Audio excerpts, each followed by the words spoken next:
Réduire la dépense publique, dégraisser le mammouth, pour reprendre une célèbre expression, pour gagner en efficacité et en compétitivité. L'objectif peut paraître évident, alors qu'il ne l'est pas tant que ça, car rien ne dit que le fait de posséder un État à large périmètre soit nécessairement incompatible avec l'efficacité de la sphère privée. Les pays du Nord, comme la Finlande, le Danemark ou la Suède, l'ont démontré depuis longtemps. Et même s'ils ont baissé la voilure depuis 20 ans, le poids des dépenses collectives demeure proche de la situation française, parfois supérieure. Si les pays du Nord et la France figurent en haut de la hiérarchie européenne, c'est d'abord du fait du poids de la protection sociale.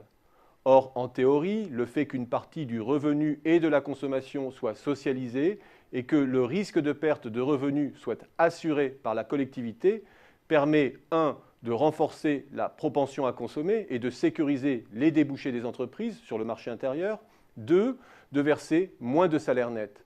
Mais en réalité, le salaire net n'est pas si flexible que cela. Celui des peu qualifiés est rigidifié par le salaire minimum. C'est le cas de la France, bien sûr. Mais aussi du Danemark, de la Finlande ou de la Suède, où les salaires des moins qualifiés, négociés au niveau des branches et des entreprises, sont supérieurs au SMIC français. Pour les plus qualifiés, la concurrence entre les entreprises pour attirer les talents et la pression des normes internationales limitent aussi la possibilité de reporter le coût de la protection sociale sur les salariés. Sur ce plan, néanmoins, les pays du Nord se différencient de la France. Les salaires des cadres sont moindres que dans la plupart des pays les plus développés, ce qui permet d'amortir le coût de la protection sociale pour les entreprises. Surtout, le financement de la protection sociale est largement assis sur l'impôt. Son coût pèse donc moins directement sur les entreprises. Dit autrement, il est plus mécaniquement imputé sur les salariés et les inactifs. Mais ce qui singularise véritablement le nord de l'Europe de la France ou du reste de l'Europe, c'est le contenu des dépenses sociales. En France, les dépenses de protection sociale sont d'abord conçues comme un transfert monétaire.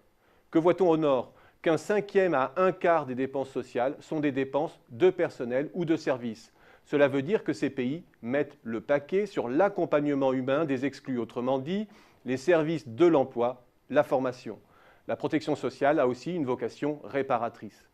Si l'on se penche maintenant sur les autres dépenses, ce n'est pas par son coût de fonctionnement que la France se démarque, car même si le nombre des fonctionnaires est élevé, l'État sous-traite moins qu'ailleurs. C'est donc bien nos choix d'allocation des dépenses qui doivent être au cœur de la réflexion. Et là encore, c'est par le poids accordé à la qualité de la ressource humaine que les pays du Nord se singularisent.